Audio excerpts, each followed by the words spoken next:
Well, welcome to the Committee on Commerce and Consumer Protection, February 27th, 2025. We have a quorum. The first bill on the docket today is Senate File 1481, Senator Pappas. Thank you so much, Mr. Chairman. And Senator Wicklund is familiar with this program because we've tried to do some educational funding in the past. But it really has to do with skin lightening, whitening, and bleaching products that are widely used and a common practice in many parts of the world. These products significantly affect both men and women in the USA and globally, posing both public health and environmental concerns. Skin lightening is the practice of using pharmacologically active ingredients for cosmetic purposes to whiten the skin, which includes face, hands, legs, and any part of the skin. Skin lightening products come in different forms. They can be creams, soaps, and in some cases, injections. And they commonly contain harmful and pharmacologically active ingredients such as mercury, hydroquinone, steroid, arsenic, kojic, glycolic, and other fruit acids, some of which I can't even pronounce, and most of which do not appear on packaged labels of skin lightening products. When used without medical supervision or misused for cosmetic purposes, many of these ingredients have adverse health effects on the user. Toxic skin lightening creams are used to attain unrealistic and racist beauty standards. The global skin lightening product industry has an estimated market value of $9.2 billion in 2023 and is expected to reach $14 billion by 2032. The toxic idea that darker is somehow less than, and the very real consequences of colorism have created the market for skin lightening products. Skin lightening products are sold around the world, including Minnesota, and those products are widely available in ethnic stores, other large retails, and online. Many of the samples that have been collected from these stores tested high levels of mercury, even though that's illegal. Products contain a range of harmful chemicals, including, as I mentioned, mercury. And exposure to mercury is especially concerning of women of reproductive age because it can cross the placenta and interfere with neurological development of the unborn child. It can also lead to discoloration, damaged skin, kidney damage, and birth defects, including neurological damage in early childhood as well as in adults. Toxic ingredients like mercury and hydroquinone are not listed on the skin lightening product label. Many consumers are unaware of the damage associated with the use of mercury-added skin lightening products. It's really important that we create policy changes, and what this bill would do is would require that any retail operation that sells skin lightening products must display a sign in plain view to provide public notice that selling skin lightening products that contain mercury is illegal and subject to penalties, current law, and that using skin lightening products that contain mercury may result in adverse health consequences. The notice must be placed in a conspicuous location in the retail establishment. It must be readily visible to any person who is purchasing or attempting to purchase skin lightening products. That's really a summary of the bill, Mr. Chairman, and I'd like to maybe have my testifiers go next. Thank you, Senator Pappas, for bringing the bill. We have two testifiers. We have a full agenda today, so I'll ask you to try to keep your comments to about 2 minutes. Ms. Amira Adawe, please introduce yourself and proceed. Thank you so much, Mr. Chair and member of the committees. My name is Amira Adawi. I'm the Executive Director of Beautywell, which is an organization that has been working on this issue for several years. I'm also a public health researcher who have been researching this issue close to 15 years now. As Senator Pappas mentioned, these are skin lightening products consist of several products, soaps, creams that are disproportionately impacting many communities who are using, and it's increasing the health disparity given that many of these products contain high levels of mercury. Over the years, the Department of Health, Pollution Control Agency, and FDA and our organization have tested more than 500 products, which many of these products contained high levels of mercury, ranging from 10 parts per million to 59,000 parts per million. And the FDA threshold for these product mercury level, it has to be less than 1 parts per million, which way exceeds of the levels of mercury that are allowed in cosmetics in general. And these are illegally imported into the U.S. and widely available in many of these businesses. However, over the years, we have been educating communities and businesses, and we learned that many of these businesses who even make business out of this don't even know what mercury is. And so it's very important that the education continues, but also as a consumer awareness that this bill will help the health and safety of these consumers. And I also want to note that it's not only mercury. We have tested some of the products that contained lead, hydroquinone. 2 years ago, FDA did investigation on larger retailers, and they found that many of these retailers were selling hydroquinone-based skin lighting products that contained more than 12%, and it has to contain less than 4%. And so that indicates that these products are available, even those that are prescribed, like steroid-based creams are prescribed, but people can find from markets to use these products. And so it's very important that we have this legislation and making sure that the consumers understand what they're using in terms of mercury in these products. And so I'm here to support Senate File 1481, and I urge you to support this bill. Thank you. Thank you, Ms. Adawe. Ms. Barbara Hall, please introduce yourself and proceed. Good afternoon, Mr. Chair and members of the committee. My name is Barbara Sue Hall, and I'm the principal and owner of Kulisaja Synergy Consulting, which is a nonprofit advising firm, and it's a for-profit that advises nonprofits, and I'm a St. Paul resident. I am also a Minnesota water steward and a Capital Region Watershed District Committee member, a Community Advisory Committee member, and I believe protecting our environment, particularly the water, is fundamental to protecting our communities. This is why I'm here before you today in support of the Beauty Well Project and this legislation that ensures Minnesotans are informed about the dangers of toxic chemical skin lightening and other personal care products.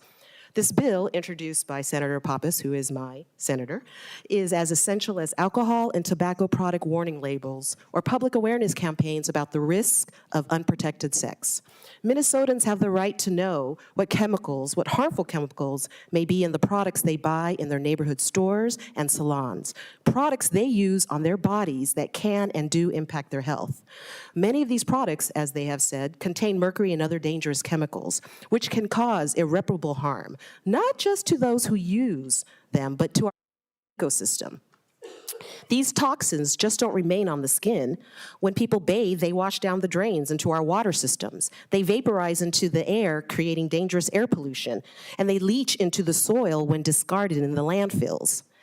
And they contaminate our environment overall, affecting wildlife and the broader community.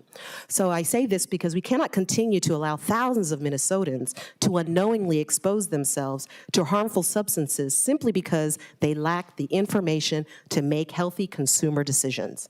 The effects of these chemicals extend beyond their health.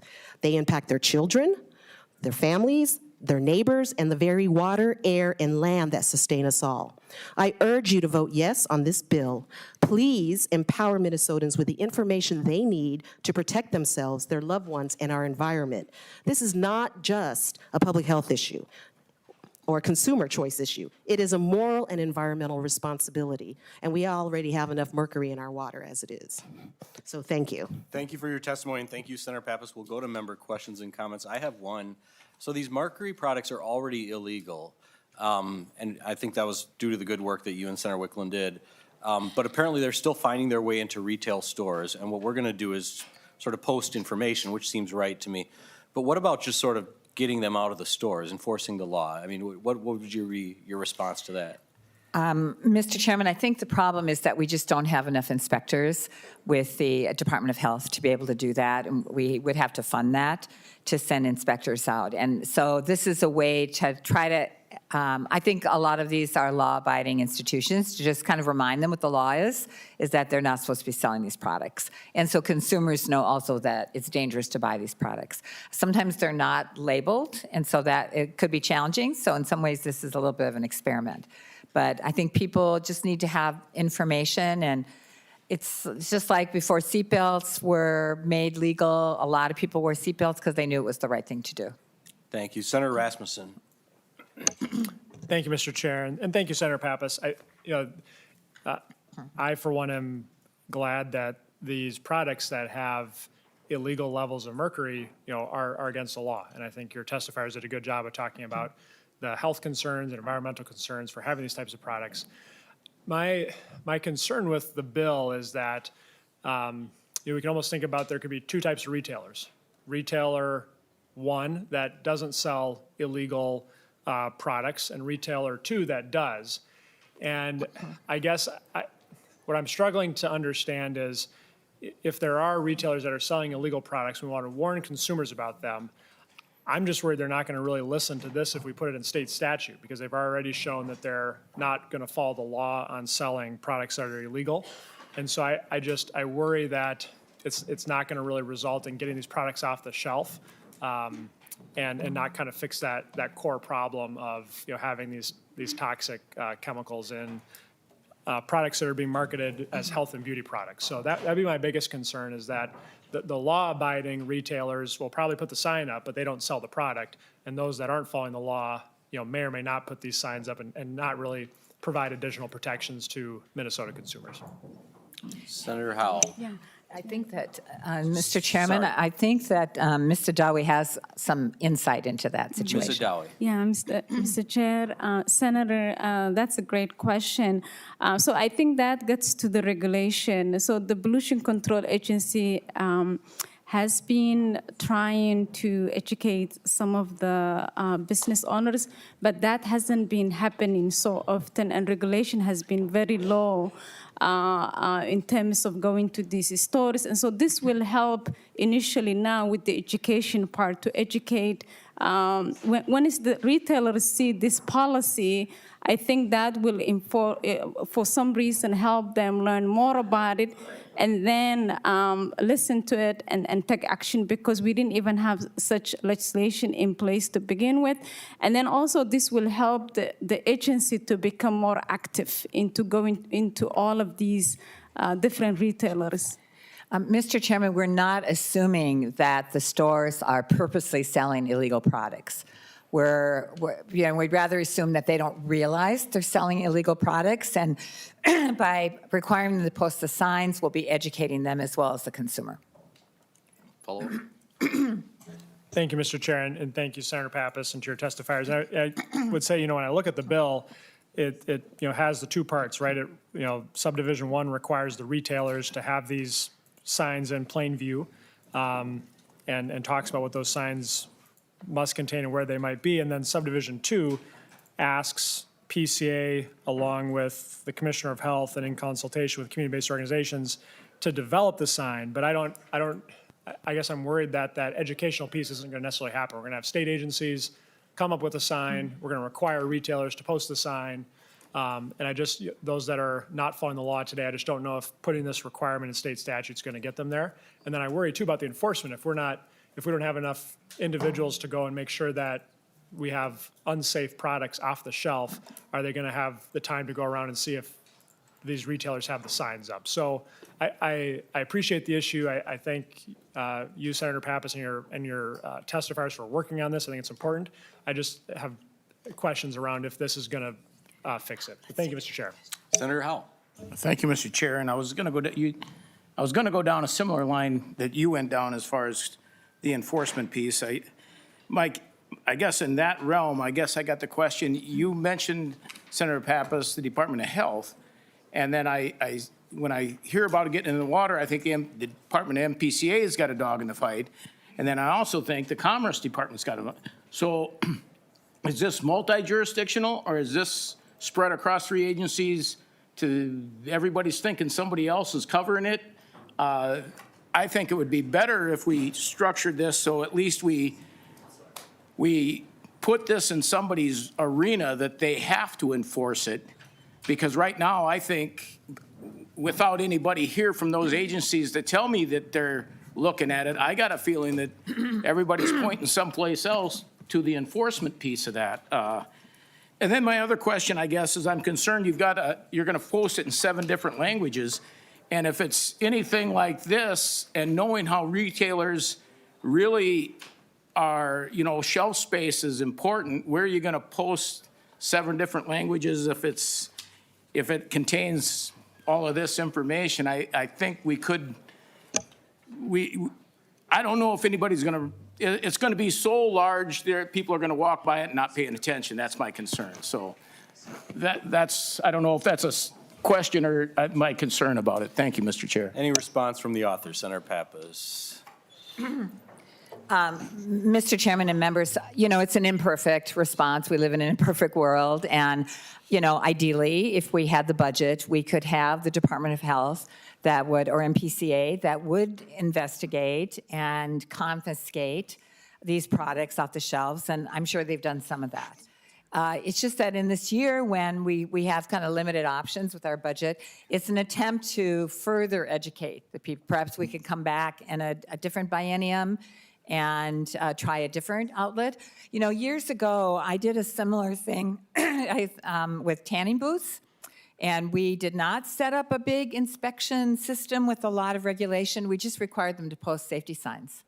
And, to their credit, most businesses did that, and they warned the consumer that there were problems if they were in the tanning bath too long, or they were overexposed, or if the temperature was too high. And it worked just fine as far as I know. We never really had any complaints, or no one came back to me and said, this isn't enough. We need to have, the local Department of Health or the state go in and inspect all these businesses. So I think that, getting back to my original comment, I think some of the businesses don't realize that they have illegal products on their shelves. This would give them a chance to correct that, and it would also advise the consumer. And Senator Howe, we're going to the Environment Committee after this, and then probably somewhere else. And we can always have a dimension that the sign is required to be. We've done that before, that it can't be larger than a certain size. And yes, with all those languages, it will get kind of small. You're right. Any further comments or discussion from the committee? So the plan was to move this to the Environment Committee. I'm sensing, Senator Pappas, that we don't have the votes at this particular moment to do that. I'm going to lay this bill over, and hopefully we can move it along for you at some point. All right. Thank you, Mr. Chairman. Lay the bill over for possible inclusion. We will now go to Senate File 826.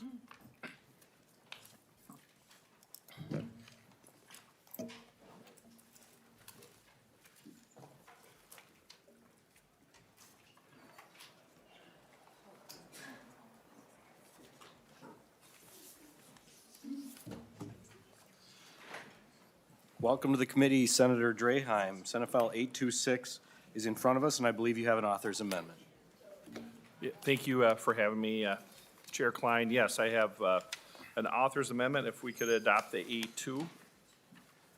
Senator Rasmussen moves the A2. All in favor say aye. Aye. Opposed? A2 is adopted. Senator Draheim. Thank you, members and Chair. I know we have a lengthy list of testifiers. My original thought was to get into what cadmium is and why we're concerned, which we should be concerned.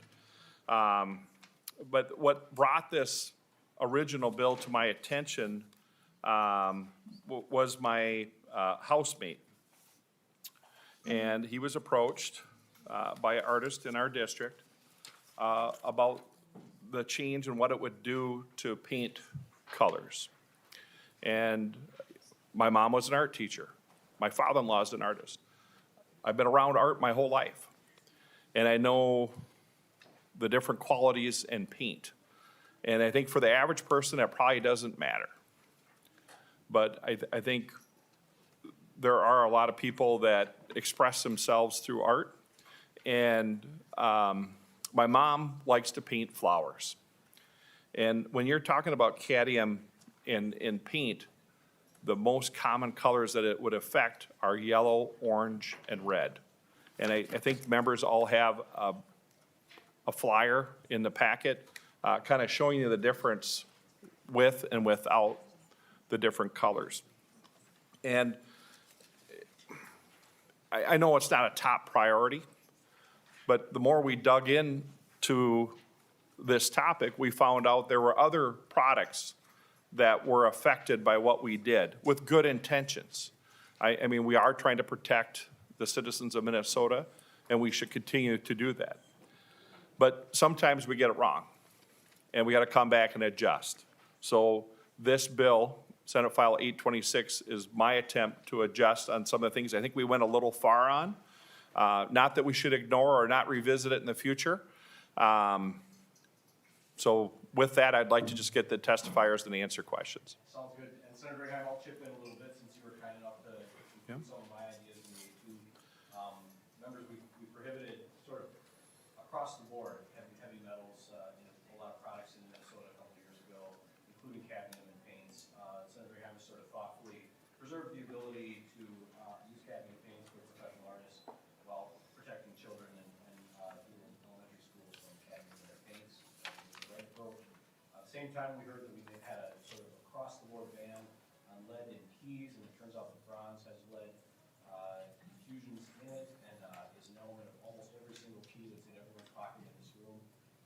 The bill was overbroad and overambitious and would have banned, made illegal essentially every key to every vehicle in the state. So there may be things we can do about lead in keys, but this was one thing that Senator Draheim included at my behest to reverse that ban on lead in keys. And with that, we'll go to the testifiers, and we'll start with Mr. Scott Ferris. Please introduce yourself. Hi, I'm Scott Ferris. I'm one of the co-owners of Wet Paint, along with Darren Rennie. I've worked on comments that Darren will be presenting over the last 30 years or so. Mr. Ryan, please introduce yourself and proceed. I'm Darren Rennie. As Scott said, he's my partner at Wet Paint. We're an artist materials store in St. Paul on Grand Avenue. We will be celebrating 50 years of serving our community next year. But the inclusion of professional art supplies in the Minnesota law meant to protect children and families from lead and cadmium makes us wonder if we will make it much past that. We are already feeling the impact of this law at the cash register. Artist paint and associated supplies make up 30% of our annual sales. As one of the few independent art supply shops left in the state, this lead and cadmium ban puts us at risk of losing a significant portion of these sales to competitors in other states, including just 1/2 hour from our front door. We have already lost much of our online market share nationally since lead and cadmium-based colors are freely sold in all other states. Lead and cadmium-based colors are essential tools on the artist's palette. Lead white is flexible and durable. It's the reason so many painted portraits have lasted centuries. Cadmium colors are warm and opaque and uniquely soften when mixed with other colors. They're the best at representing the effects of natural light. Painters and instructors, our customers at Wet Paint, stake their livelihoods on the availability of these colors. Every tube of artist paint is clearly labeled with its contents because the properties of each pigment or blend of pigments are critical for the artist.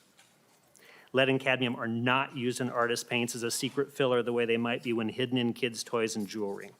They are prized for their specific characteristics. Painters pay a premium for these colors because their unique properties cannot be duplicated by other pigments.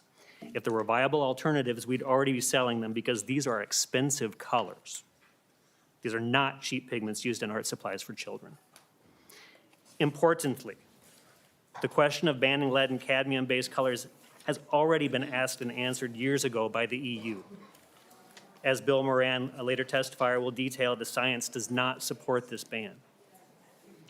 Minnesota, home to one of the most vibrant art scenes in the country, according to exploreminnesota.com, is the only place in the world where artists and art supply manufacturers are banned from using these critically important tools due to the overreach of Bill HF 2310.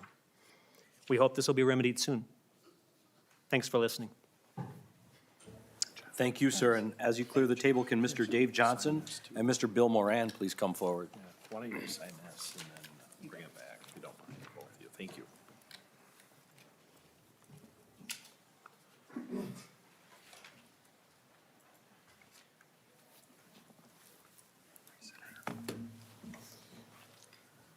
Welcome to the committee, Senator Johnson. Please introduce yourself and proceed. Yeah, thank you, Mr. Chairman and members of the committee and Senator Draheim.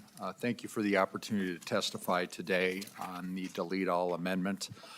We appreciate the opportunity to testify and submit written testimony. I'm a partner at Faegre Drinker, and I represent two key manufacturers, Dormicaba and JMA USA, who together constitute approximately 60% of the United States key market, as well as the Hillman Group, a nationwide distributor of keys and hardware supplies.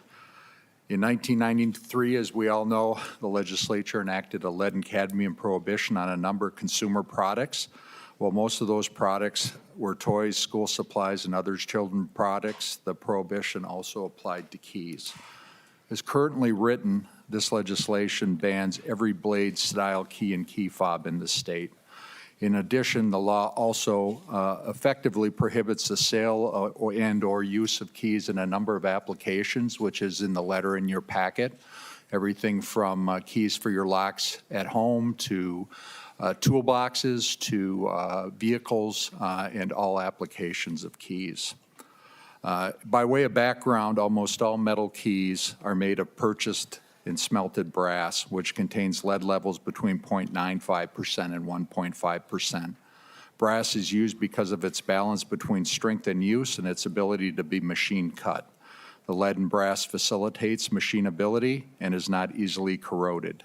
Key cores and key blades need to be of the same alloy so that the hardness of the two metals match in operation. If either the key core is too hard for the softer key, the key becomes deformed, misshapen, and breaks, or the key blade is too hard for the key core, the rotor mechanism in the core becomes damaged and unusable. Either way, without matching materials, the likelihood of a lock not functioning is greatly increased. With the exception of California, no other state regulates lead and cadmium content in keys. The California standard is 1.5%, a standard that can be met by keys by the industry, in which all keys do meet that standard. The Minnesota standard is much more stringent than the California standard. At this point, would note and appreciate the opportunity to have had dialogue with the MPCA and legislators about the existence of alternatives. That is a continuing dialogue, and we look forward to continuing those discussions with the department. But currently, we believe that there are currently no alternatives available in sufficient volumes at reasonable cost. And we have not been able to identify alternatives. In our discussions, the MPCA has not been able to identify an alternative to us, and we have not been able, after looking, to find an alternative that would work for the reasons that are identified above. The challenges, as I note, are that the alternatives have harder materials, they cannot be machine cut, and they damage cores, ignitions, lock pins, and rotor mechanisms because they are not engineered to handle these harder alloys. I'd also note that there was some concern about a recent Department of Health analysis study that has been misinterpreted to argue that there are lead-free alternatives and they are currently on the market.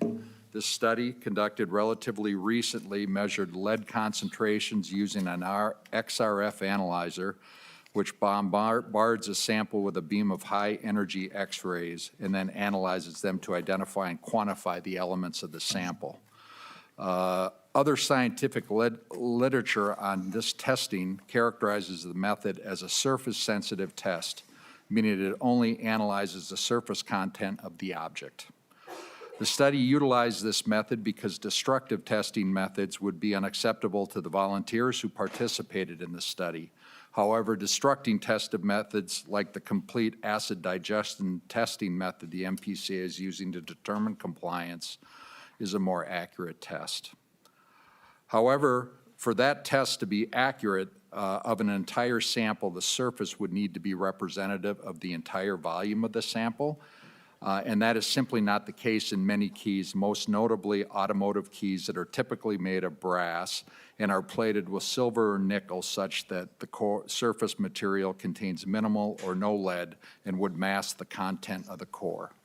This appears to be the case in the DHS study, as vehicle keys, which have core metal identical to door keys, have a significantly lower lead detection rate than door keys. And the DHS study further seemed to prove this point when it noted the relative difference in lead detection rates is significantly more in gold keys than silver keys, since silver keys are silver or nickel plated and gold keys are not. In both instances, the core metal is the same. If the plated keys had been tested using a more accurate destructive testing method, like the tests the MPCA uses to determine compliance, they would have also found these keys to be non-compliant. And we only point that out is because, you know, again, we do not believe that there are any commercially viable alternatives available, but because of the testing method that has been used, some have argued that in fact the alternatives are available, primarily silver nickel-plated keys. So in sum, we thank the committee for the ongoing discussion, the opportunity to testify, and hope that we can find a solution that ensures that we can continue to sell keys for all applications in the state of Minnesota. Thank you, and I'm happy to answer any questions. Thank you, Mr. Johnson. Mr. Moran, please introduce yourself and proceed. Thank you, Mr. Chairman, members of the committee. My name is Bill Moran. I'm a lawyer at Hawes KM down the street here in St. Paul. I represent a couple of groups today. I represent the Art and Creative Material Institute, and I also represent the Writing Instrument Manufacturers Association. In A2, in the amendment submitted by Senator Draheim, there are a couple of areas I'd like to talk about and just kind of cover the waterfront if I could on those. The one is exception at line 1.2 on ink pens and mechanical pencils, and the other is at 1.5 through 1.7 dealing with the professional artist materials. With regard to the ink pens and mechanical pencils, there has been a process that was undertaken last year. A moratorium was imposed on the enforcement of 325E3892 with regard to pens and mechanical pencils so that the MPCA could conduct a study and submit recommendations. Those recommendations were submitted on January 31st of this year. The recommendations relating to pens was to suggest a 3-year ramp up to eliminate lead from the ballpoint tip of a pen, and to eliminate I guess the moratorium would last until July 1st of this year, and not to extend that moratorium with regard to mechanical pencils. At the heart of this, and this also dovetails into the professional artist materials, at the heart of this, the purpose behind this statute was consumer protection. It's based upon the belief that these products, this litany of products that are listed and very broadly listed, present a health hazard to the Minnesota populace. And the reality is that with regard to pens and mechanical pencils, and also with regard to the professional artist materials, scientific studies have been conducted and have concluded that they do not present the health hazards against which the statute was designed to protect. So by having an all-out ban with regard to these products is not protecting the Minnesota populace against a hazardous product. Those studies have been submitted to the MPCA. We have had dialogue with the MPCA, at least with regard to the pens and mechanical pencils. We have attempted to have dialogue with the MPCA. My hope is that we will have dialogue with the MPCA on the professional artist materials. For an organization that leans into science and has science as its benchmark by which to define regulation, the recommendations that's provided is devoid of any scientific study. And I submit that no scientific study establishes a health hazard with regard to pens and mechanical pencils. There has been a study done in connection with the Consumer Product Safety Commission regulatory exercise back in the late 2010s to 2013. Study established that no health hazards were presented to children with regard to pens and writing instruments, generally with pens as the focus.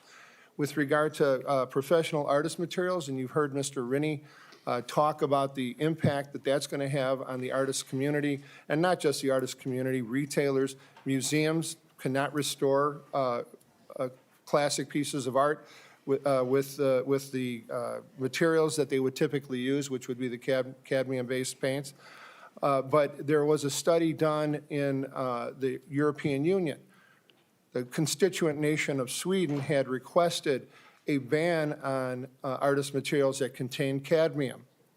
What the European Union did then is undertook a scientific analysis over a long course of time and ultimately determined that a ban was not appropriate because the risk, the health risk presented by cadmium in paints was negligible. It could not be measurable. And as a consequence, having such a draconian ban imposed was not on balance in the best interest of the residents of the European Union. They did it right. The European Union did it right. They had a request for a ban. They first did the study and concluded a ban was not appropriate. Here, we have a ban first, without any study done. And in the face of studies that were presented that established that there is no health risk presented by pens and mechanical pencils and by these very, very important artist materials. We cannot ignore the economic impact either. 50 million pens are sold in Minnesota a year. What that would mean is that if the ban goes into effect on July 1st, that anything in the storerooms here would have to be removed, and it would be essentially a recall of all those products. And for those reasons, we would request that you adopt the amendment proposed by Senator Draheim, and we appreciate your time and consideration. Thank you, Mr. Moran. Appreciate the scientific approach. We'll see if we get different information from our next testifier, Mr. Tom Johnson, please. Thank you. Thank you. Yep.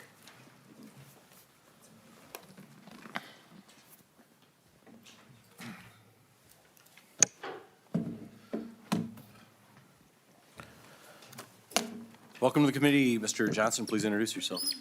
Thank you, Mr. Chair and members. For the record, my name is Tom Johnson, Government Relations Director for the Minnesota Pollution Control Agency. The MPCA does oppose the Senate File 826 as it would be amended here by the A2. Mr. Chair, I was unaware about your concern of keys and writing instruments, or we would have requested a meeting earlier, so I apologize. Happy to have a conversation, a further conversation about that, outside of committee as well, if you'd like. Also have offered and appreciated the conversation shortly before committee about artist paints. Happy to continue to discuss these items. The MPCA is happy to work with any of the covered industries and the legislature to determine if more time is needed to come into compliance with the underlying statute 325E.3892, if time is needed to transition to alternatives. However, Senate File 826 as amended does not drive innovation and instead exempts products completely from the statute. I think a helpful reminder for the committee is that there is no safe level of lead, and cadmium as well is not much better. Lead can cause serious problems for brain health and human development, especially in children. Cadmium can cause vomiting, diarrhea, abdominal pain, and organ damage. So we do take these risks very seriously, and the standards that were put in place and passed in 2023 are intended to reduce risk to children, yes, but also to other vulnerable populations, and we believe that those standards are protective. However, we have had, as Mr. Moran and Mr. Johnson enumerated, we have started to have many conversations with industry who are having trouble meeting compliance. And to that end, last session on writing instruments, pens and pencils, as well as key fobs were the issue that we heard about particularly last session, but we are now having more conversations about key blades. But in response to the key fobs and the writing instruments, we worked with the legislature on an enforcement pause and the legislature commissioned a report on whether more time was needed for those industries to adapt. And what we found during that report, which did include consulting all of the manufacturers and associations that we were aware of at least and had access to, we did recommend additional 3 years for key fobs to transition to lead-free solder, which was the primary issue there. There are already 3 different types of lead-free alternative solder, but each have their own strengths and weaknesses, and the agency did recognize that transition can be difficult. So recommended not only that key fobs and the solder therein be given 3 years of transition time, but also all internal electronic products that have that lead solder. So we're recognizing that there may need to be extra time in certain cases, but we would oppose just blanket exemptions for these products because we feel that moving towards lead-free products is possible for all of these industries. We understand that there are some pieces that we're trying to understand within the artist community of how those paints are used specifically with cadmium, starting to have those conversations, but we know that there are, in our conversations with one of the manufacturers who produces 90%, I believe, of all the pen tips, they believed that 3 years was possible for a transition of all pens to lead-free in Minnesota. So that is straight from one of the largest manufacturers in a conversation that we had with them. We also, as was referenced, have a report from the Department of Health in 2024 that showed about 64% of keys had lead, so around 35, 36% did not show as having lead in those key blades. Now, the XRF technology is the same screening tool that the agency uses to determine initial compliance. When we do find lead, we then use the more destructive and Mr. Johnson was correct, it is a more accurate method, but we only go into that when we determine that lead is in the product via an XRF tool. So currently, what we're seeing is that there is a market and there are alternatives for all of these products. So we would encourage the legislature and the committee to err towards a space of allowing for additional time potentially, but to ultimately drive innovation towards safer alternatives and prevent exposure to children and vulnerable adults. Thank you, Mr. Chair. Thank you, Mr. Johnson. I know we have a few members who want to speak. I'm just going to say a couple of comments in response to yours, though, in initial. This is a bill that is supposed to go from here to environment, and I am going to vote yes to move it to environment. In terms of the paints, I think it's notable that I have a daughter who is a professional artist and values her use of cadmium paints, wouldn't want to surrender them. I think is competent to make sort of risk-based decisions like that. You know, maybe what we need on paints is a notification similar to what we had in the last bill rather than an all-out ban. It looks like we went a little overboard on that. And similarly with keys, it sounds like you're sounding like the industry could facilitate a 3-year moratorium. I've also heard that there's a California standard for lead that the industry feels they could accommodate. But what we have on statute currently is an all-out ban, and I would propose that we get rid of that until we can work with industry and get it right. So I'll be voting yes. And Senator Frentz. Well, thank you, Mr. Chair. Thank you, Senator Draheim, for bringing this forward, and thank you for the A2 amendment. I'll be a yes also. Mr. Johnson, I spoke with Deputy Commissioner Kudelka on this issue a couple months ago. I think you were part of that call. I appreciate the work MPCA does. I appreciate your work. We've worked well together on a number of things. But I have some concerns, and I just want to share them with you and with the members of the committee. They're similar to the chair. I think what we want to do is strike the balance between the public health and the imposition I don't know that the artist issue strikes me as the greatest one, and it strikes me as very important. We're more stringent than California. I think that raises a question, for what reason would we want to have a standard that's different, and as I understand it, significantly different? And I would also say, to the alternative question, I haven't studied this, we got some other stuff going on here, but it looks to me like we don't have the alternatives yet, and those that sell these products are saying we don't have the industry yet. Shouldn't we work towards the alternatives and innovation? I'm a huge believer in an American innovation. We innovate better than any society ever, but shouldn't we get to those alternatives and have the industry say, and the users, these are alternatives that'll work for us, rather than ban it when we don't have an alternative?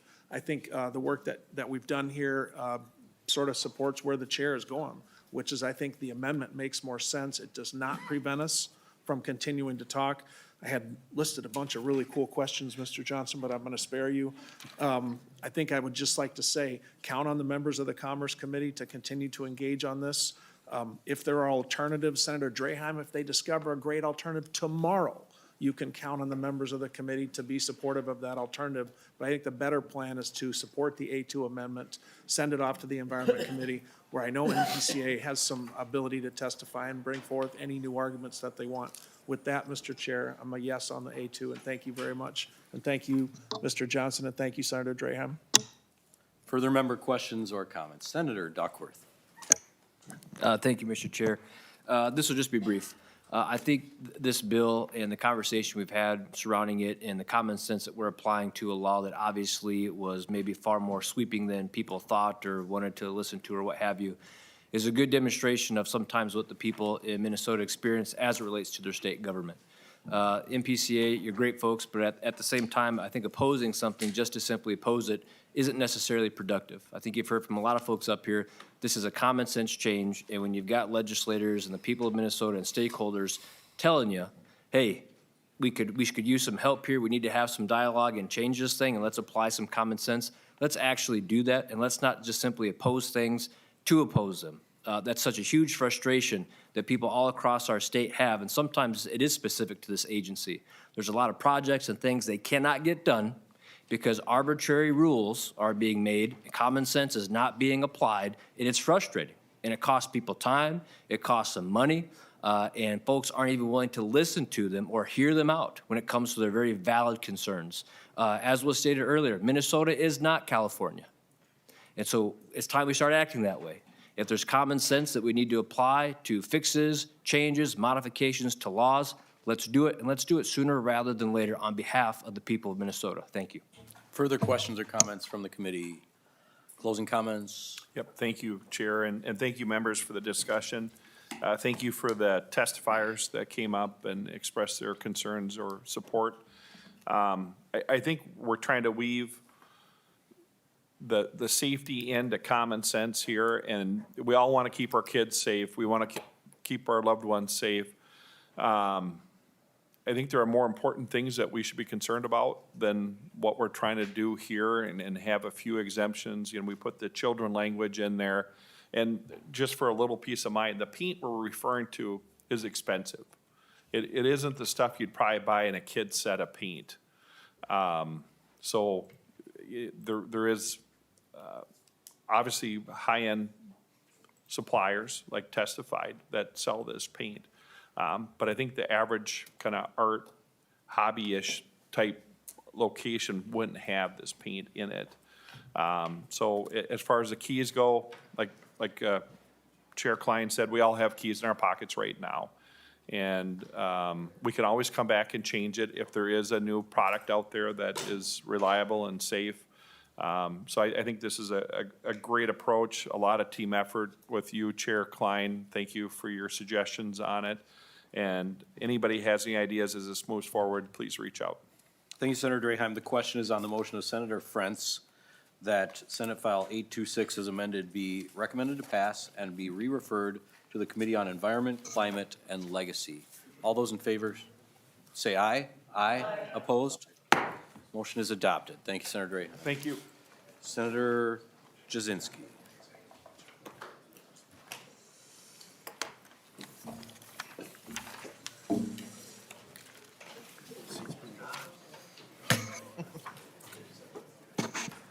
Senator Jasinski, welcome to Commerce. I think this may be my first time hearing one of your bills.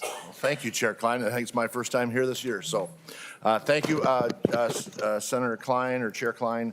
Senate File 950 is a fairly straightforward bill.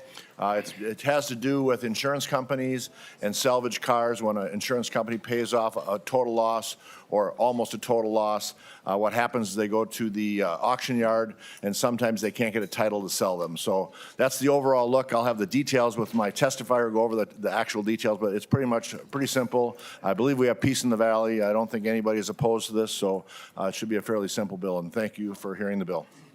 Welcome to the committee, Mr. Hill. Please introduce yourself and go ahead. Thank you, Chairman Klein and members of the committee. For the record, my name is Todd Hill with Hill Capital Strategies, and I'm here on behalf of our client, Copart. Copart is a national vehicle auction service company with 3 locations in Minnesota, and Copart primarily serves insurance companies and handles total loss vehicles. Senate File 950 is intended to address 2 issues that are fairly unique to the insurance industry and salvage auction companies.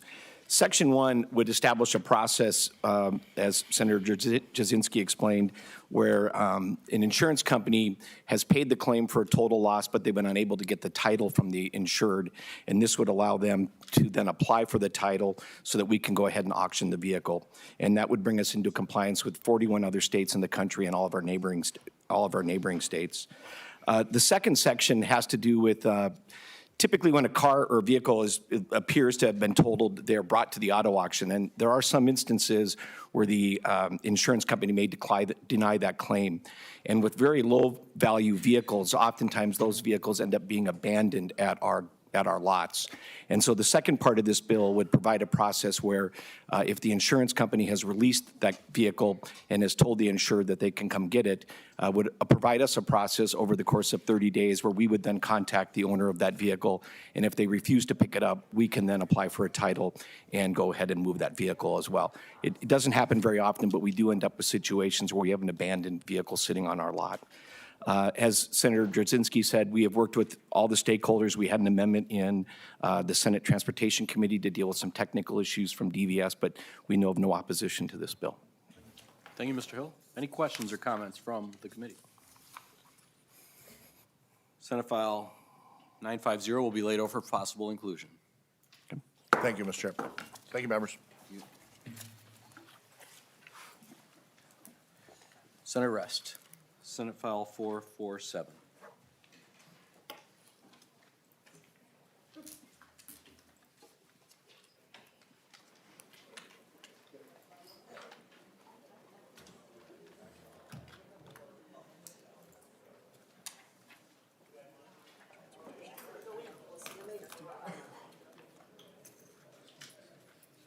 We didn't have to send it.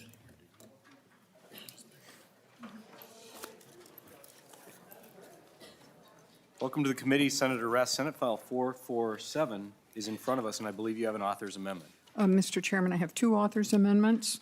The first one is, well, it doesn't matter, it's A2. Senator Rest offers the A2 as an author's amendment. All in favor? I can't, I'm not, oh yeah, I am a member. Yeah, forget. Yes. I'm so used to watching this committee rather than All in thinking favor of the myself as a A2, member. please say Thank aye. you. Aye. Opposed? A2 is adopted. Senator Rest. Mr. Chairman, I offer the A4 amendment. Senator Rest offers the A4 amendment. It will be distributed. Would you like to explain the A4 to us while it's being Sure. distributed? The bill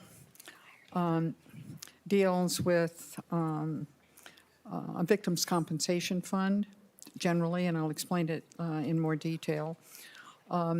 And just as with coerced debt, we do not, we're proposing not to count that, those payments as taxable income. However,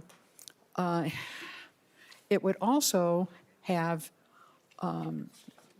been part of the computation to determine eligibility for the renter's credit and for property tax in the property tax refund.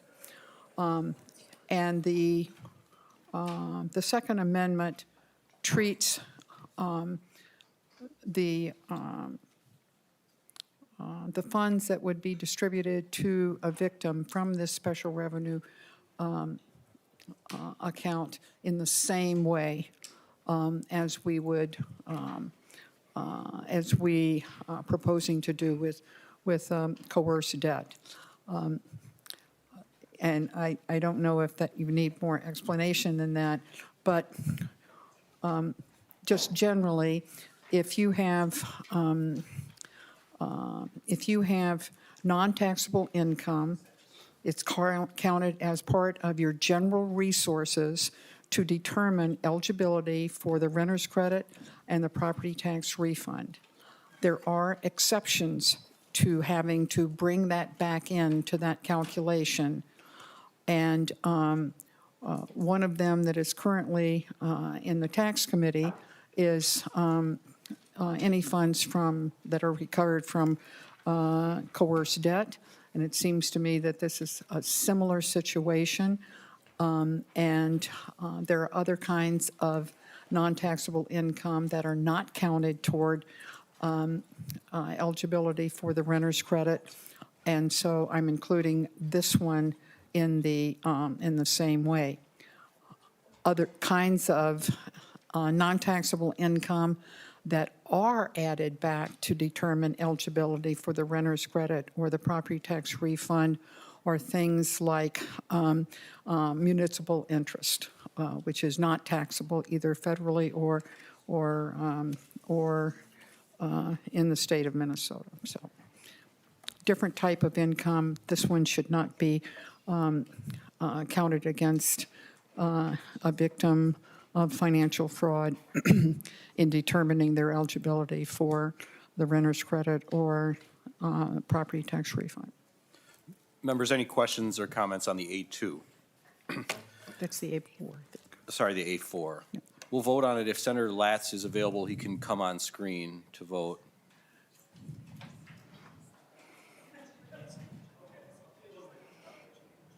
There he is. All right. All those in favor of the A4, say aye. Aye. Opposed? A4 is adopted. To your bill, Senator Restor, we can go to testifiers.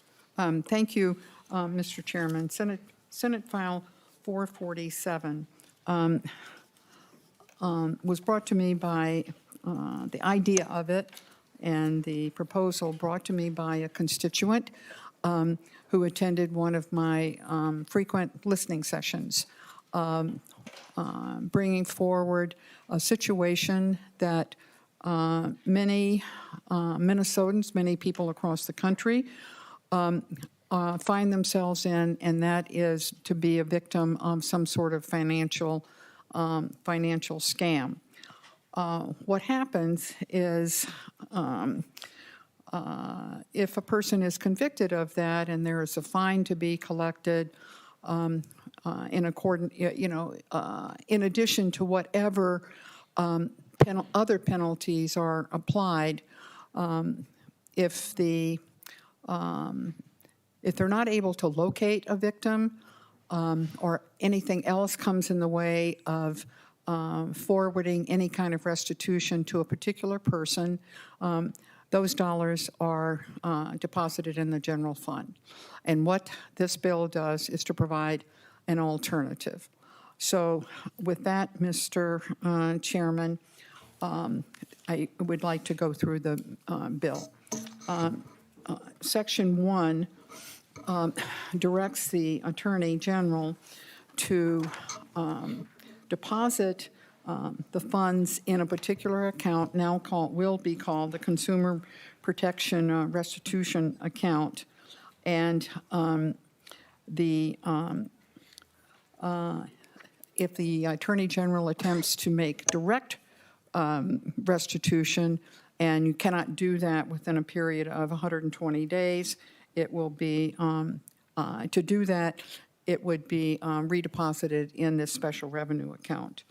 And so that's why it is needed.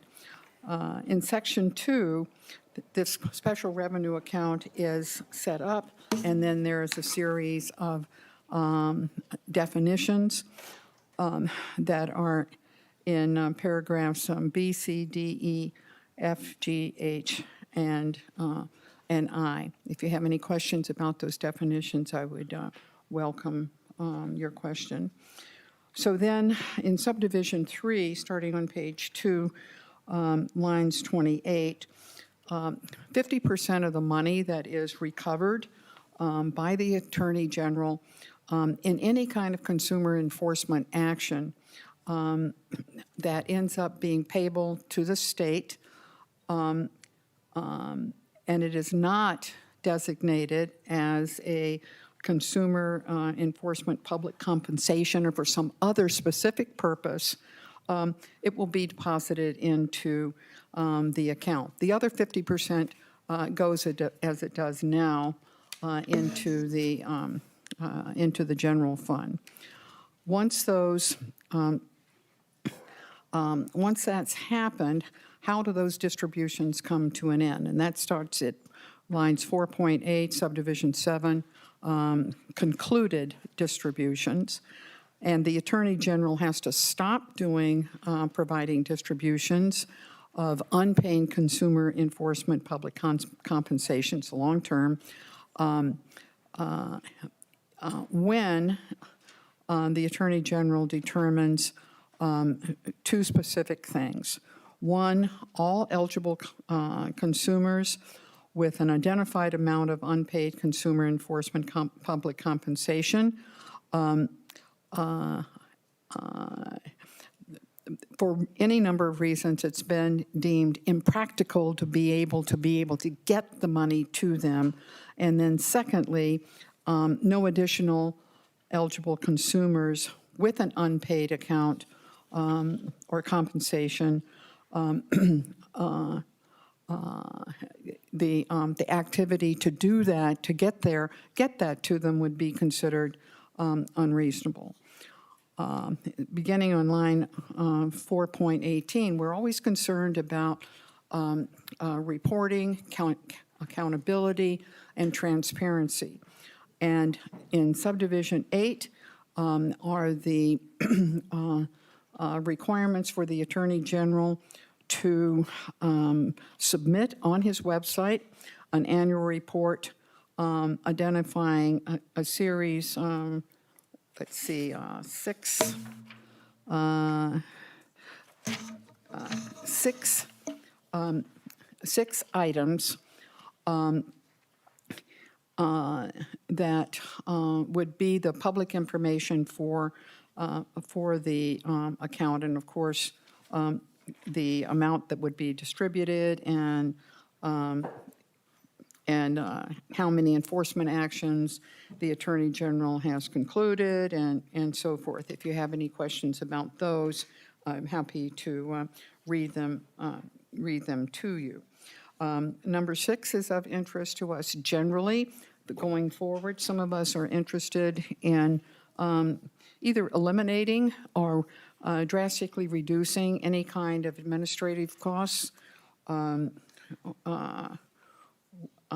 as a cost-cutting measure across state government. We hope they would do the same at the federal level as well. And in this bill, the costs that are associated with administering the account are limited to 3%. We also want the Attorney General's report to be in his office to be held accountable to the Legislature. And so the Attorney General is also directed to provide that report to the chairs of this committee, as well as the chair in the similar committee in the House. How the account is to be administered is covered in subdivision 9. It's also made clear that nobody can double dip. If you accept a compensation, amount of compensation from the special revenue account, you have no private right of action. And do we want the Attorney General to stop trying to collect these amounts that have come from these fines? And the answer is absolutely not. So Section 3 then sets up some exceptions to make sure that the monies that are the result of these financial frauds that have been resulted in convictions and fines, that they indeed can go to specific individuals if they are identifiable. There's an odd strike in lines 6.9 to 6.10, and it refers to tobacco settlements. Well, that law has been repealed, but it wasn't removed from this part of the statute, so it's a technical correction. Then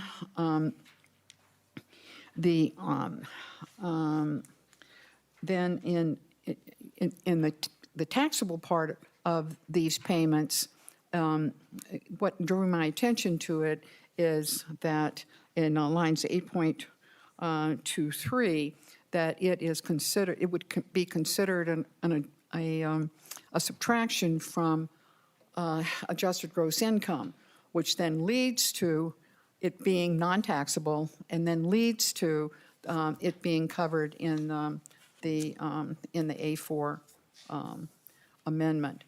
You have written testimony as well as folks coming forward to talk to us about it. And why is this a concern, just to start with, of the AARP?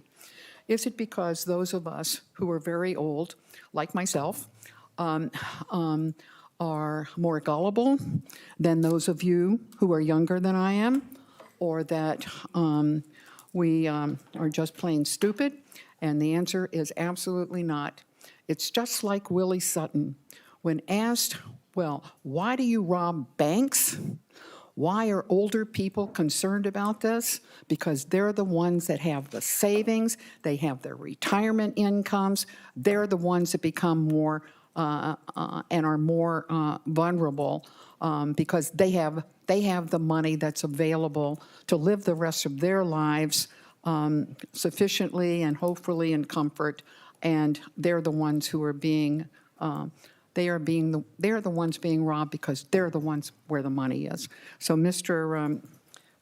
Chairman and members, on behalf of the AARP and members of my generation, I hope that you will now listen to the testifiers. We will do so, Senator Rest. There are 5 testifiers. I bring forward Mr. Thomas Elnes and Mr. Prentice Cox. If each testifier takes about 2 minutes, we'll have 10 minutes for testimony, and then we'll have member questions. Mr. Elnes, please introduce yourself and proceed.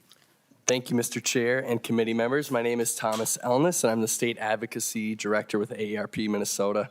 On behalf of our more than 620,000 members statewide, and some of them are here with us today, I want to thank you for considering Senate File 447. This is AARP's top priority this session, and we want to thank Senator Rest for authoring, our bipartisan co-authors, and the Attorney General's office for their support. There's been a lot of discussion about fraud, and this bill recognizes the impact of fraud and scams on individual Minnesotans. A fast-growing fraud industry is stealing billions of dollars from U.S. consumers every year. The impact is profound, particularly when, as Senator Rest said, victims are older adults who are at a time in their life when they're least able to recover financially. There are few viable options for recovering money from lost scams, but the Consumer Fraud Restitution Fund can help in 3 key ways. First, the fund will incentivize those who have been scammed to report fraud to the Attorney General. Too often, defrauded Minnesotans do not report the crimes that they have experienced, and with an increased chance of restitution, defrauded Minnesotans have more reason to report their crimes, which will help the state catch and hold more criminals accountable. Second, the creation of the fund incentivizes the Attorney General to pursue these cases. Without the chance of restitution, in many scam cases, the Attorney General often prioritizes, and you could argue wisely, other cases. As things stand right now, public civil enforcement tools like injunctions and orders to pay simply don't do enough to stop scam operations. Third, this fund would provide monetary restitution to those who have lost funds. To receive restitution funds, the Attorney General would have to bring a case against the defendant as a consumer enforcement action and obtain a final order establishing that the person was defrauded. Lastly, I just want to point out that it's important to note that AARP is leading the effort to protect Minnesotans from fraud through community education, our AARP Fraud Watch Network, and Fraud Helpline. But as you'll hear today, criminals are becoming a lot more sophisticated and preying on vulnerable Minnesotans in many cases. So joining me today are several of our members who will share their stories of being scammed. I'll turn it over to Prentice Cox to explain how the fund would function and how the money would be distributed from the fund. Thank you for your time, Mr. Chair. Mr. Cox, please introduce yourself. Thank you, Mr. Chair. I'm Prentice Cox. I'm a professor of law at the University of Minnesota. I'm a former Assistant Attorney General and manager of the Consumer Enforcement Division, and I'm a consultant with the AARP. So I'm just going to briefly describe the mechanics of how the proposed restitution account would work, how money goes into the fund and how money comes out of the fund. Successful actions from the Attorney General result in two types of money recovery. One type is restitution in that case, where consumers who were harmed by the defendant in that case get paid for out of the monies recovered from that defendant. Nothing in the bill would change this type of recovery at all. All other money that is not restitution for consumers in that case currently goes into the State General Fund under Section 16A.151. That includes civil penalties, attorney's fees, and money designated generally as that to be paid to the state. It also includes money that couldn't be distributed to consumers as restitution. The money that this second pot of money, the money paid to the state, would be divided where 50% of it would go into funds, into the restitution fund. So that's how money gets in there. Money comes out of the fund only for one purpose, and that's to pay for restitution to consumers in Attorney General consumer enforcement actions where the court orders payment for consumer restitution, but where the defendant is insolvent, can't be found, and therefore the AG cannot recover restitution money from the defendant in those cases. This means restitution paid to Minnesota consumers who are owed money from the consumer enforcement action by the AG will never recover money without the existence of this fund. There's no new authority for the AG to bring a consumer enforcement action here, other than access to the fund to pay consumers who otherwise would receive no recompense from the court-ordered restitution in an AG consumer enforcement case. Finally, I'll note that Subdivision 8 of the proposed new Section 8.37 would require the AG to submit an annual report that identifies all the cases and the money flowing in to and out of the fund. Thank you, Mr. Chair. Thank you, Senators. Thank you very much. Can we have Dennis Anderson and Maureen Johnson?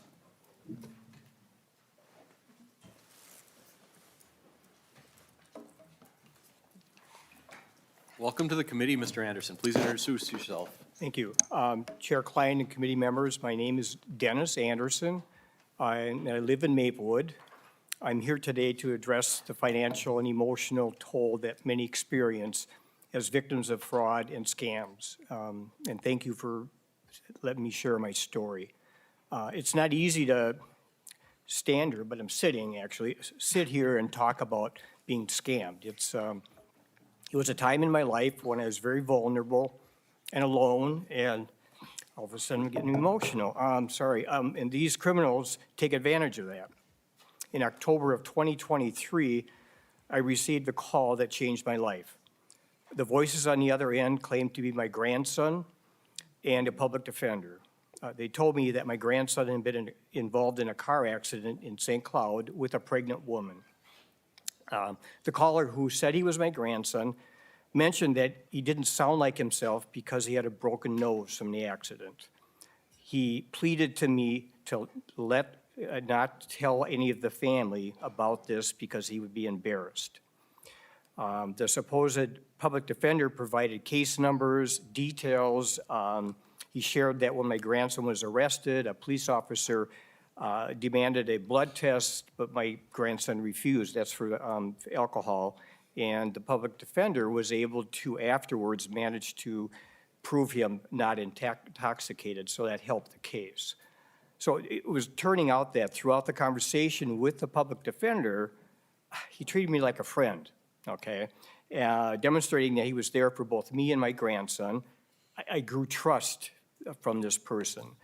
So the next step was the public defender said he needed $20,000 in cash for bail immediately. I didn't hesitate. I went to, because I desperate to help my grandson. So I rushed to the bank. I took out $10,000 cash from one of the branches that I belonged to, and then I went to another one to get another $10,000. And and then the public defender advised me not to disclose the purpose of the money, because he said if that was disclosed, they probably wouldn't give me the money because it had to do with bond money. So I listened to him. Later, I received a call from the supposed court system, and they confirmed the details and assured me that the bond money would be returned. So everything was falling into place. I had trust all over the place. But the nightmare didn't end there. I received another call from the public defender, who told me the pregnant woman who was involved in the crash had miscarried.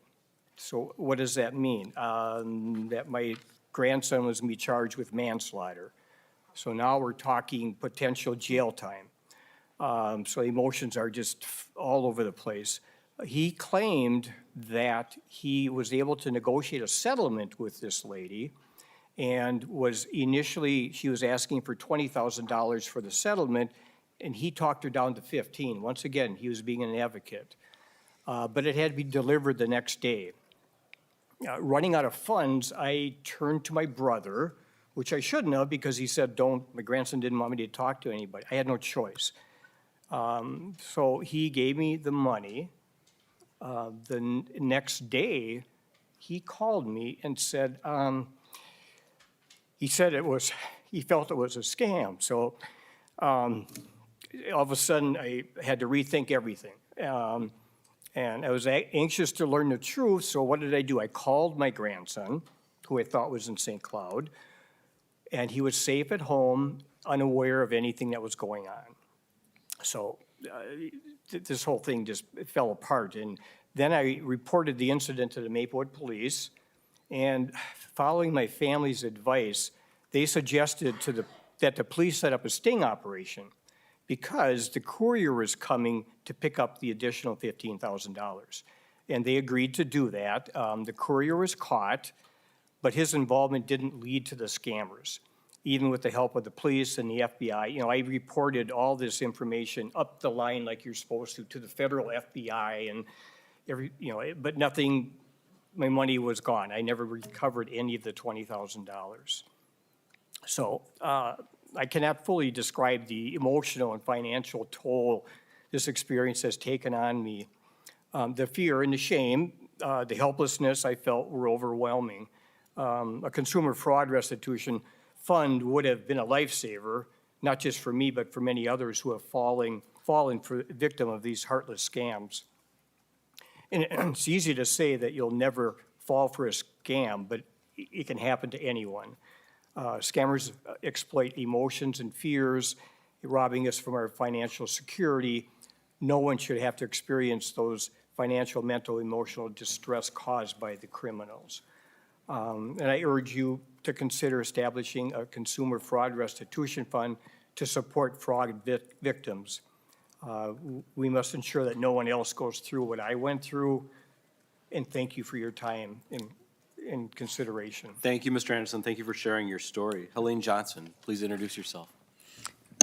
Hi, Chair Klein and committee members. My name is Helene Johnson, and I'm a resident of Golden Valley. Today, I'm here to share a very personal and distressing experience as a fraud victim of the Dr. Kamal and Woodbury Dental Arts scandal. Thank you for giving me the time to tell my story and highlight the need for this financial institution for fraud victims. After breaking my teeth in 2023, very significant in front, I embarked on a lengthy search for a reputable dentist with special training to perform implants. I finally chose Dr. Camel and Woodbury Dental Arts because of their willingness to customize and only do the implants on top, which was all I needed and would be a major cost saving. I had also seen their ad on television, and which I would think meant a good reputation. During my initial consultations, I had found out that implants are not covered by insurance, and I would need to pay totally upfront. After 6 months, during which time I got the money needed via loans from family members and a friend, I moved forward with the surgery in January 2024. During those 6 months, Dr. Kamel's dental license was suspended, and he informed no one. When I scheduled a follow-up appointment for April, I was not told that.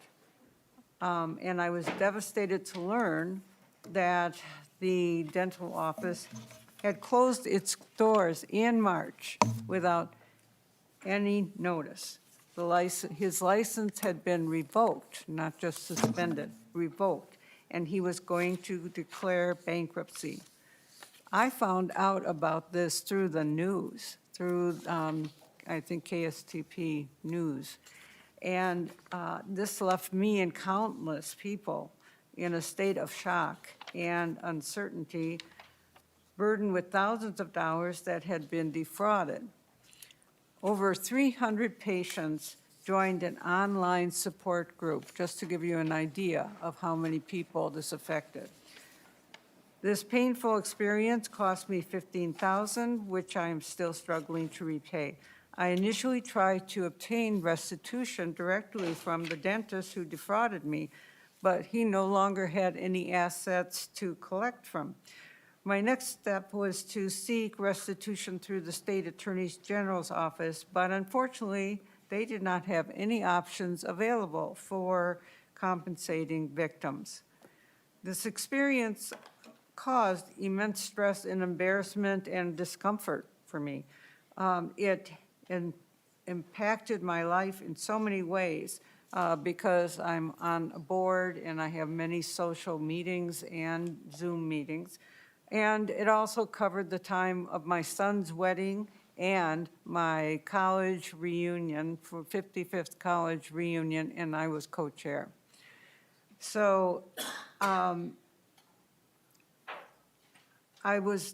luckily, I was able to find a very understanding dentist. As a matter of fact, he went on that support group Facebook page and said that he could help people, and he would do it for cost, believe it or not. And he provided my service, and I am finally able to expand my menu beyond, soup and mashed potatoes. And it was been a long time for that menu. The emotional toll has been overwhelming, and the financial burden continues to weigh heavily on me. So I urge you to consider establishing a consumer fraud restitution fund to support fraud victims.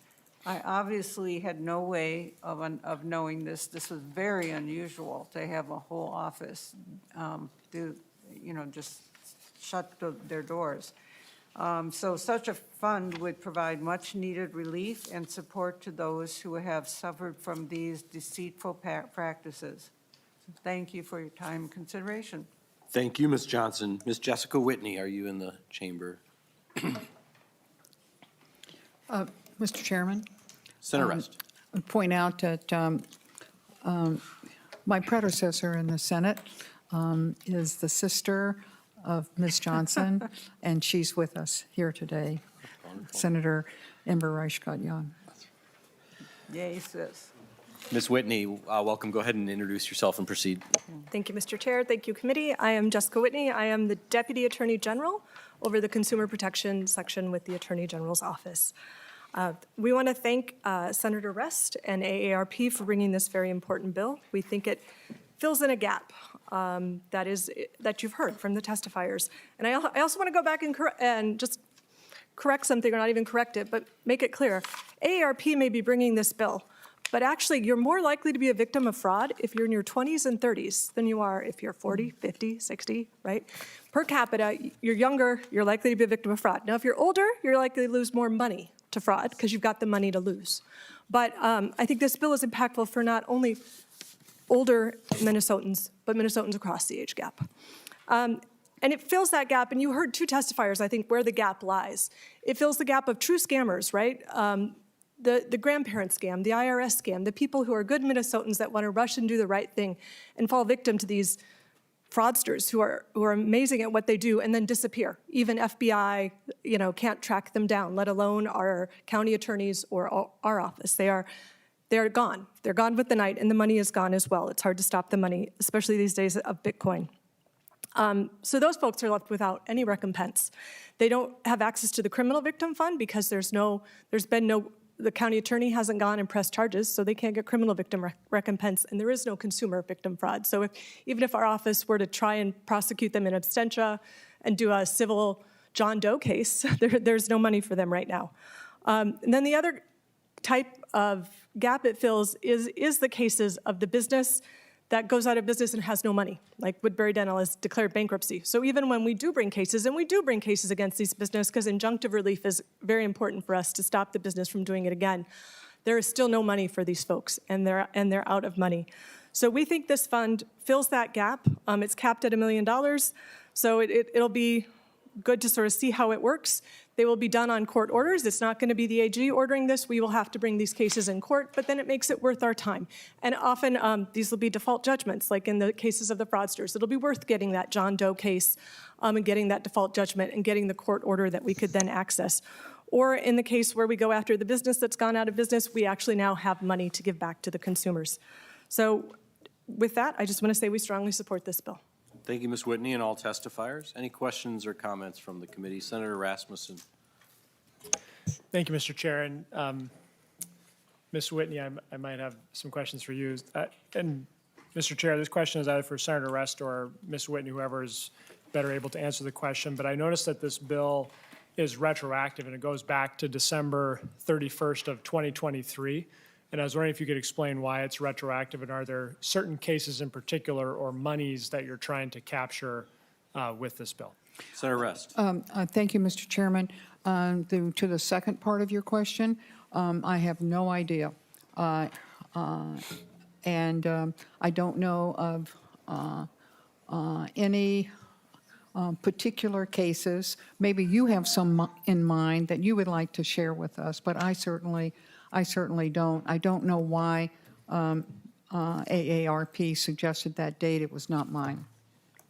Ms. Whitney, any further comment on the retroactivity? I would ask Mr. Cox if he knows why the retroactivity is. I thought it had something to do with the taxable amendment. I thought it had to do with the taxes, but it was not our suggestion. Senator Rasmussen. Thank you, Mr. Chair, and thank you, Senator Rest and Ms. Whitney. I guess it'd be, and maybe this would be a question for the Attorney General's office to follow up with, maybe as this bill moves through the process. It would be just helpful to have an idea of the cases and settlements that would kind of be included in here, just so we understand what the impact of this bill would have. And so if that's something, Mr. Chair, that Ms. Whitney and her team could provide, that'd be appreciated. And Senator Rasmussen, as you know, I think this has maybe 4 more stops, so it'll be time. Mr. Chair, Mr. Chairman, Senator Rest. I don't know of any particular reason why as I indicated, the retroactive date was there. Certainly, that can be changed to actions going forward. And actually, Mr. Chairman, by virtue of the author's amendment, this bill is going to taxes as well as judiciary. Senator Rasmussen. Thank you, Mr. Chair, and thank you, Senator Rest. I appreciate that. And I was wondering, Mr. Chair and Senator Rest or Ms. Whitney, could you give me a sense of how much money we're talking about here? If this bill would have been enacted 2 years ago, how much money would be going into this account? Do we have some general sense of how much money we're talking about? Senator Rest. Senator Rasmussen, first of all, there could be some years where there's no money going into it. So, half of nothing is nothing. It's only when there have been actions that have produced these funds that are distributed as the way in which the professor explained, and also the deputy attorney general. So some years it would be nothing. Some years, and it's on a fiscal year basis only, it might be 5 or 6 million. But regardless of that, it is the amount in the special revenue account that would be able even to be distributed to these victims is limited to $1 million. That amount could also be adjusted, but some years, again, there are no cases, and it's going to be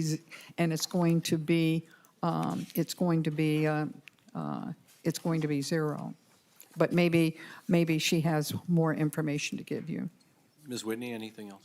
Yeah, so I mean, if you're asking if we'd use up the $1 million, I think we would definitely try and use up the $1 million. I think it's somewhat speculative because half of the gap that it fills, those who are victims to the true scammers aren't cases we currently bring because they're gone. Like I said, we can't track down those people, they're not.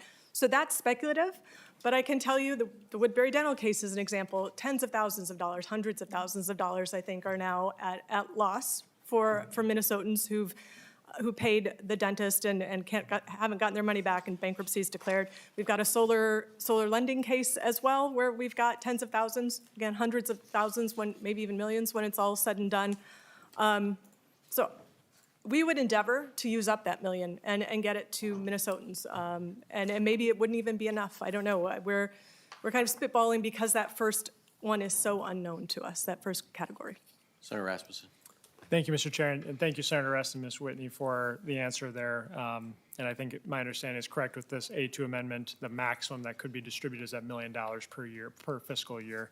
I guess one question I had, especially given in the bill that Minnesotans won't have a right of private action when it comes to a payment from this account, is if there's a Minnesota consumer that feels that they're entitled to get money based off of the criteria that are put in this bill, and they feel that the Attorney General's office is not distributing that money in a way that's in accordance with the law, what would be their recourse? Senator Rest. Mr. Chairman, I would point out, if the members want to look, that's subdivision 10, lines 5.12 and 5.13.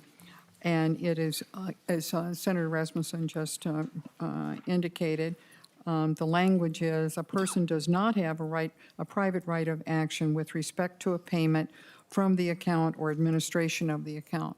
So if someone has gotten an amount and they say, well, I deserve more, they either take the amount or they can institute a private right of action, but not on these two instances, not on the administration of the account, nor with respect to a payment. That seems to be protection to me for the taxpayers. Senator Rasmussen. Thank you, Mr. Chair, and thank you, Senator Rest. And I guess that a little bit of my concern is, just around, there could be a lot of money in this account, there could be money going out. I think in some ways we hope there's money going out. That means that Minnesotans who have been harmed are, getting some type of compensation. I guess my concern is we kind of are setting up a structure in this bill where the Attorney General is getting money, gets to, decide, how that money goes out in accordance with this bill. And that if there was a Minnesotan who felt the Attorney General wasn't following the law, wasn't following this bill, in the bill, there's a limitation on their recourse to be able to go and say the Attorney General should have sent me money following this law and they didn't for whatever reason, and Minnesotans could kind of be left without any recourse. That's one concern I have with the bill, Mr. Chair. Any other comments from the committee? Senator Howell.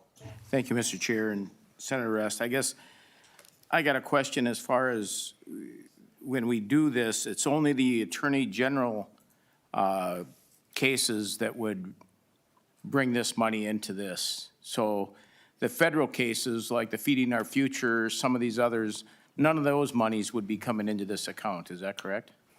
Senator Rest. Thank you, Mr. Chairman, Senator Howell. I don't know if they've recovered any money, anybody's recovered any money from either the federal government or the state with the fraud from Feeding the Future or the autism centers. So I'm not sure how that fits here when these are cases that have recovered dollars, and either they're going to specific individuals or they're going back to the general fund. And of the dollars going back to the general fund, up to $1 million of those dollars, if there are any at all, would be split with the special revenue fund for distribution to victims who are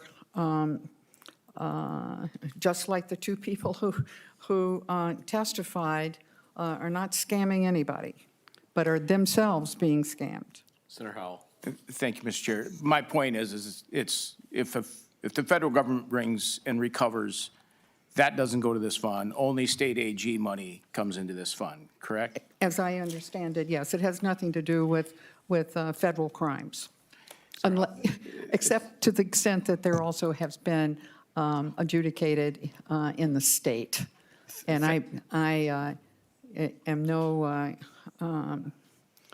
I think I have an understanding of what fairness is.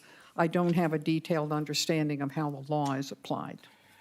Senator Howell. Thank you, Mr. Chair. The other question I have is I see that the consumer must redeem or collect that money within 120 days or it goes back to the account.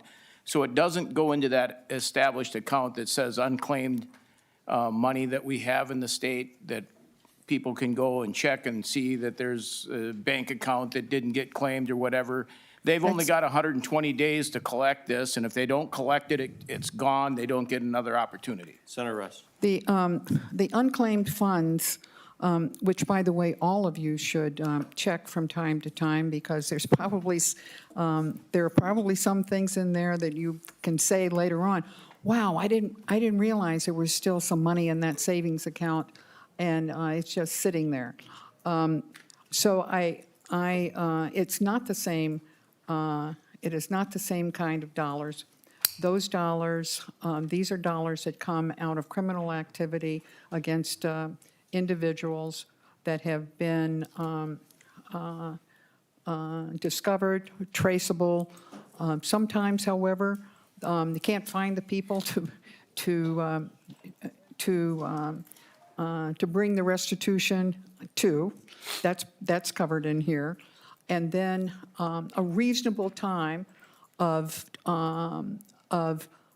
monies that have gone out that then, if it's kind of like nobody cashed the check, 4 months later, the money would return to the account so it could be redistributed, eligible to be redistributed to people who are victims of these scams. And I would hope that you would think that that is fair to all. Senator Howell. My only comment to that, Senator Rest, is that when people leave money and it goes into the unclaimed account, it's there for, years, it seems. I would think that we would give these people a little bit more time to claim that before it's gone, because we don't always check these accounts. They may not know that this even exists. So whether it would go here or maybe go into that unclaimed account for a while before it goes back into the fund or back to the general account, I think would be a fair thing. But that's my comment. Thank you. Mr. Chairman, thank you, Senator Howell. That may well be the case, but I can assure you the victims of these scams, they know who they are. They know who they are. And they stand ready to take these dollars as an acknowledgement of them having been victimized by criminals. It's not the same as the unclaimed account, and this is a very minor account as things go. and it's an annual one. Senator Green. Thank you. And in the interest of time, I'll just make some comments, and then if right. Senator Rest wants to answer them, they can. But I do have questions I'd like to, ask here. In this bill, it seems to me that it's going over more than just, what your testifiers have talked about. You're talking about when the Attorney General files claims, he has to pay out that. And right now, he has to come to the legislature, I believe, to be able to expend those funds, which I think is. No, he doesn't. Okay. So, so then if that's the case, he doesn't have to come to the legislature, then I don't know what what a lot of this stuff in here is for. But my comment is, out of these funds, he has quite a bit of discretion as to what he wants to pay out, whether he thinks it's worth his time basically to do that, or the Attorney General's office. So they're going to get 3%. And so if one of your testifiers lost $20,000, the AG's percentage of that would be approximately $600, I believe, somewhere in that area.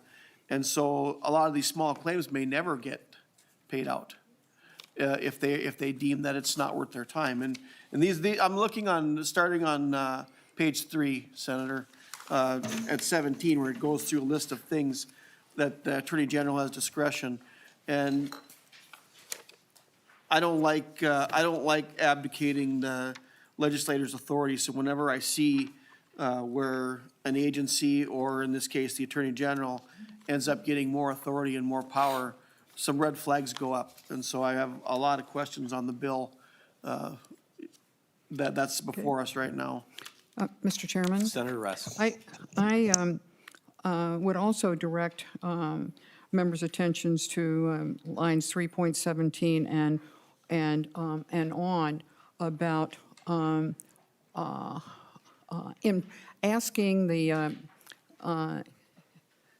Attorney General to be good stewards of this money. Good stewards. Don't spend an inordinate amount of time when the payments may be impractical or unreasonable, and it gives the conditions under which that would be determined. And then we constantly are asking for oversight. Oversight in every single state agency there is, as well as in the Attorney General's office, and that is addressed, and that transparency in beginning on page 4, lines 18, in terms of the annual report. And maybe I'm stepping into the realm of the Deputy Attorney General, but if she has further comments, I would welcome them. Senator Rest, I think we'll move to a question from Senator Duckworth, and then we're going to go to a vote. Senator Duckworth. Thank you, Mr. Chair. And also, in the interest of time, I'm just going to offer some comments and advice as your bill continues to make its way through I'm just going to give you some feedback on your bill, not really ask questions in the interest of time, if that's okay. The first thing I would say is in the A2 amendment, lines 1.3 to 1.6 would just lead me to ask the question, and you can, of course, give this some consideration as you continue to work on the bill. Based on that language, could it ever be that money is required to be transferred from the general fund to this special fund based on this language? And that would be above and beyond the $1 million annual cap. Number 2 would be, over time, if this fund were to get to a certain amount, or there was, let's say, a large excess, would there be any trigger point in which we would say, hey, we've got more money in this fund that's needed, which may be a good thing. At some point, does that money need to find its way back into the general fund to be used on behalf of all the taxpayers of Minnesota?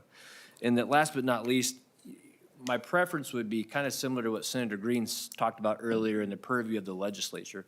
Ideally, what I would like to see is you create this fund, and then the Attorney General in his office comes before the legislature, whether it's annually or every 2 years, and says, based on substantiated cases, this is the amount he's asking or she's asking for to be allocated to this account to be paid to folks who were taken advantage of. I think that, to me, is a little bit more of a clear, I don't know, more definitive approach to this rather than we're going to set aside X amount annually and see what happens, and hopefully we have enough to pay people as it comes up. Maybe he comes about and says, hey, this is what we've got based on what we know from folks, and we're going to ask the legislature for this amount of money. I understand it might not be as timely as folks would maybe prefer, but that to me seems more of a sure way to approach this. That's all I've got, Mr. Chair. Thank you. Thank you, Senator Duckworth. The bill from here will go to 3 different committees: State Government, Judiciary, and Taxes, with the feedback that you have received from Senator Duckworth.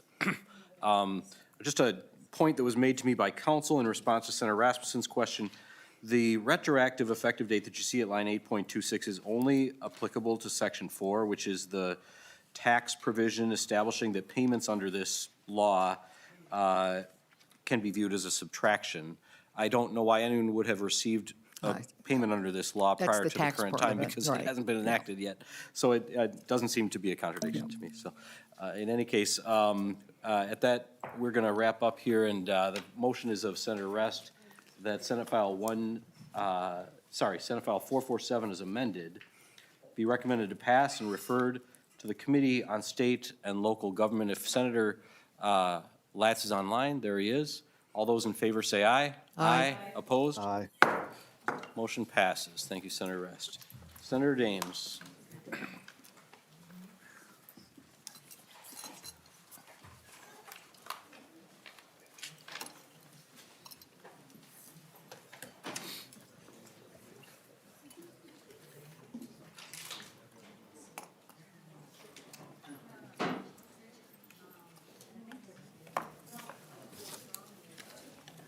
Which one is this?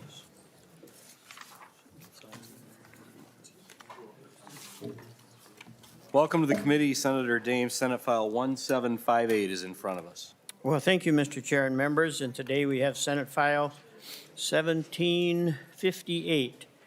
Senate File 1758 deals with the Minnesota Insurance Guarantee Association.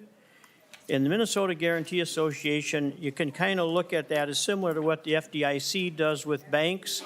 The Minnesota Insurance Guarantee Association provides coverage for policy holders where the insurer has become insolvent and is ordered to be liquidated by the courts. What happens in that process is the Minnesota Insurance Guarantee Association will pay claims when an insurer goes out of business and set up by the courts, they will pay the claims. Now, when they pay these claims, we are looking at a cap if an insured or a policyholder has a net worth of $25 million or more, then the claims would be paid by the policyholder themselves. So where the issue comes about is when we have this happen, and it does occasionally happen to where we have a liquidation ordered by the courts of an insurance company, and most of those cases when that happens, there's not a lot of assets, and the assets aren't enough to cover the losses for the claims of the policyholders. So what happens then, if they're over $25 million in net worth, the Minnesota Insurance Guarantee Association has to send them out a request to let them know what their net worth is. In many cases, it's hard to get the information back. So what this bill does is allows the Minnesota Insurance Guarantee Association to send out an affidavit, and if that affidavit isn't returned within 60 days, then it's assumed that they're a business or an individual, whichever it would be, that they are in the net worth category of $25 million. And that's kind of the nuts and bolts of it, but I do have a testifier that can get deeper into the information on that, Mr. Chair. Thank you, Lead Dahms. Mr. Christensen, please introduce yourself and proceed. Chair Klein, committee members, good afternoon. My name is Jeff Christensen, and I'm the Executive Director of the Minnesota Insurance Guarantee Association. Thank you for the opportunity to present SF 1758 today. I'd also like to thank Senator Dahms for authoring this bill, as well as Senator Seeberger for signing on as a co-author. So, as Senator Dahms said, currently when there's an insolvency, we are looking, step one is always to determine if we have covered claims. So to determine if it's a covered claim, we need to know if the insured has a net worth of $25 million or greater as of December 31st of the year prior to the insolvency. To do this, we send out letters to the insureds asking for information. Presently, we get a return rate of about 10% of the letters that we send out. There's the burden that we have to prove the net worth is difficult because the financial information isn't public and there really isn't a legal requirement for them to cooperate with our requests. That can lead to delays in determining whether claims are covered or not and delaying payments to injured workers.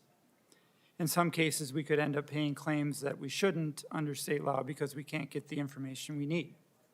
So what this SF 1758 does, it's a simple solution. If an insurer fails to respond to this request within 60 days, we would be able to deem them over the net worth. It would create a non-covered claim. It would create accountability and incentive for the insureds to cooperate. So this will present unnecessary delays for the claimants and ensure we stay within our statutory authority by not improperly paying non-covered claims. In summary, this bill is a simple cleanup provision that promotes faster claim processing, ensures the fund's integrity, and builds more accountability in the process. Finally, I want to note that the Department of Commerce has reviewed this bill and has no concerns. And I thank you for your time and consideration, and I'm happy to answer any questions you may have. Thank you, Mr. Christensen. So just so I understand, you're sending out these letters currently asking people if they're worth $25 million, and if they are, they won't be eligible for a claim. And basically, only 10% of the people answer your question. So you're just going to say, if you don't answer, we're going to assume you own more than $25 million and you're not going to get any money, right? Mr. Chair, I'm happy to answer the question. Yes, that is correct. We send out a letter immediately, and then 30 days, we send a follow-up letter, which that process would continue to remain the same. It's just if we don't get a response, we're able to move forward more quickly. I agree with you that this will certainly incentivize people to answer your letters. Any questions from the committee or concerns? Senator Dahms, any closing comments? Thank you for hearing the bill, Mr. Chair, and I would ask for a positive vote. The motion is on Senator Dahms that Senate File 1758 be recommended to pass and sent to general orders. All those in favor say aye. Aye. Aye. Opposed? Bill is passed. Committee is adjourned. Thank you, Mr. Chair and members.